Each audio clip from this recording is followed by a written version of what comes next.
Again, welcome to the masterclass with Professor Andrew Moses Dickson. And this very moment, we are discussing God beyond the box. God beyond the box. What is God beyond the box?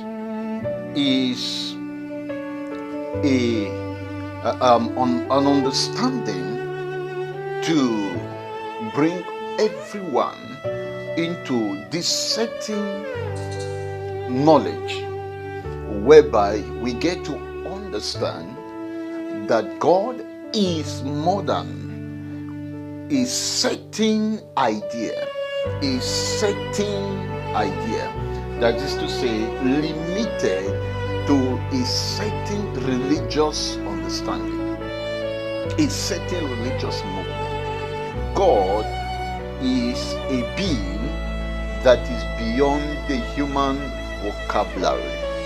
So at the end of the day, you will get to understand that who resides in the inside of you is the same God you are looking for outside there.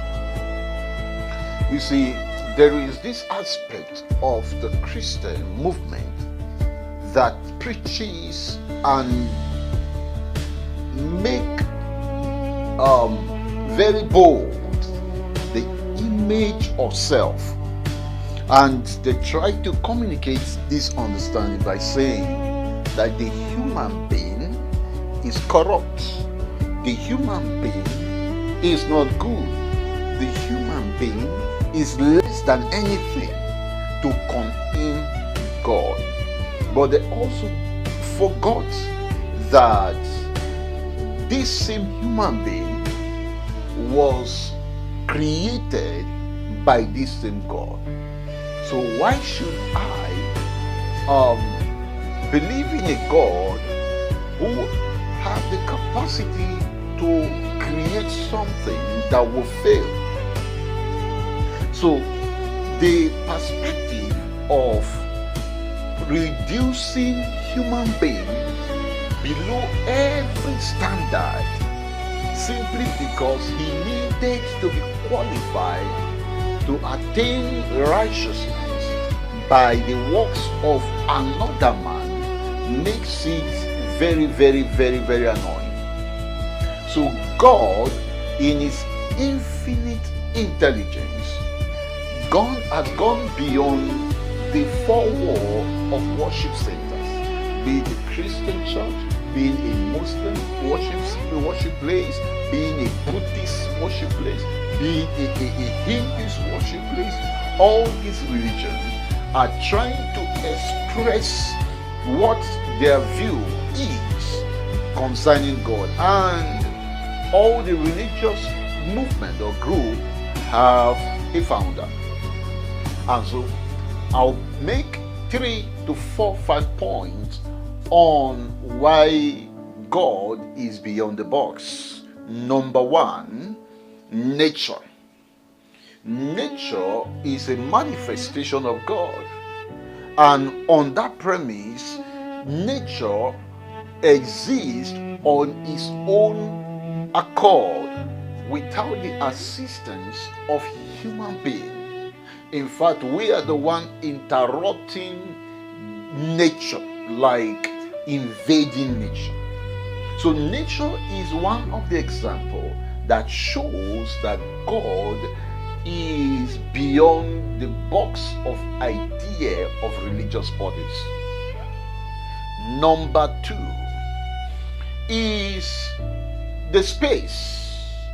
The space explains the unknown, the realms that man is still investigating after billions or millions of us on earth. The space is complicated. The space is beyond religion.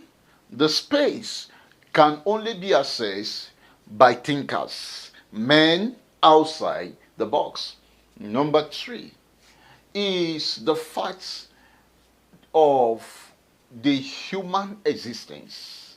You see, if man is meant to live eternally from the perspective of religion, and man is encouraged to follow religious settings in order to attain a particular um, um, heaven somewhere. Muslims have heaven, Christians have heaven, Buddhists have heaven, Hindus have heaven, and funny enough, all of their heavens are different. Some have women. So the concept of afterlife enjoyment can only be understood to be created by the elite in order to keep men and women bondage, and to make sure that we don't escape from the prison or the box. So our existence tells us that there is an afterlife. In other words, we don't just exist here alone. There is another plane to arrive at. So, okay, if we arrive there, could there be another plane that if we live a little while over there, we will also move to the next realm? So you will realize that there is an ocean of wisdom, of questions that religion cannot answer. So God is cannot be boxed in a certain religious understanding. And finally, why should man exist? What is the use, the purpose? What is the intelligence?